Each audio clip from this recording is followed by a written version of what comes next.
বাংলাদেশের বংশোদ্ভূত অনেক ফুটবলার ছড়িয়ে ছিটিয়ে রয়েছে বিশ্বের বিভিন্ন প্রান্তে। তাদের তালিকা করতে গেলে শেষ করা যাবে না, কিন্তু আফসোস হাতে গোনা কয়েকজন ছাড়া তাদেরকে বাফুফে ঠিকঠাকভাবে কাজে লাগাতে পারেনি। হামজা, জামাল ভুঁইয়া ছাড়া তেমন কোনো বড় নাম নেই।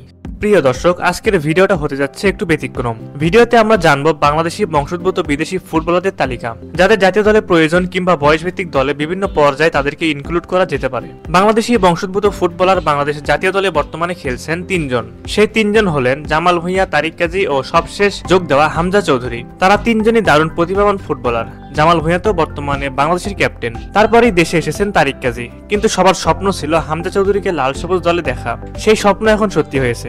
জাতীয় দলে আরো দুইজন এমন ফুটবলারদের প্রয়োজন, তারা হলেন ফাহামিদুল ও কাজেম শাহ। চলুন এবার বয়সভিত্তিক দলের দিকে নজর দেওয়া যাক। বাংলাদেশ অনূর্ধ্ব-23 জাতীয় দলে যাদেরকে আনা প্রয়োজন তারা হলেন আরিয়ান আমির ও জায়ান আহমেদ। জায়ান আহমেদকে তো ইতিমধ্যে আমরা সবাই জেনে গেছি। ভার্জিনিয়ার শীর্ষ পর্যায়ে খেলেন বাংলাদেশি বংশোদ্ভূত জায়ান আহমেদ। দুরন্ত গতি, দুর্দান্ত ড্রিবলিং এর পাশাপাশি যে কোনো পজিশন থেকে গোলে শট নেওয়ার ক্ষমতা রয়েছে তার।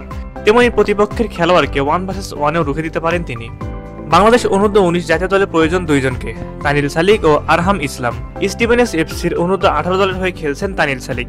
বাংলাদেশের হয়ে খেলার ব্যাপারে শুরু থেকে বেশ আগ্রহী তানিল, সুতরাং তাকে জাতীয় দলে পাওয়া গেলে খুব ভালোই হবে। এবার চলুন দেখে নিই জাতীয় দলে যাদেরকে খুবই প্রয়োজন।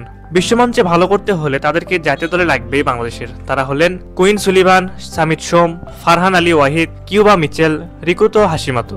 এবার চলুন দেখে নিই যাদেরকে চাইলে জাতীয় দলে খেলানো যাবে যোগ্য পারফরমেন্স বিবেচনা করে। তারা হলেন করিম হাসান স্মিথ, সামির আলী ও ইসহাক আমিন। বাংলাদেশ সিনিয়র ফুটবল দলে যাদের অভিষেকের প্রয়োজন তারা হলেন Nehan Hasan, Ronan Sullivan, Declan Sullivan, Yusuf Ahmed, Jack Durant, Jibran Ahmed ও ক্যামেরুন আলী।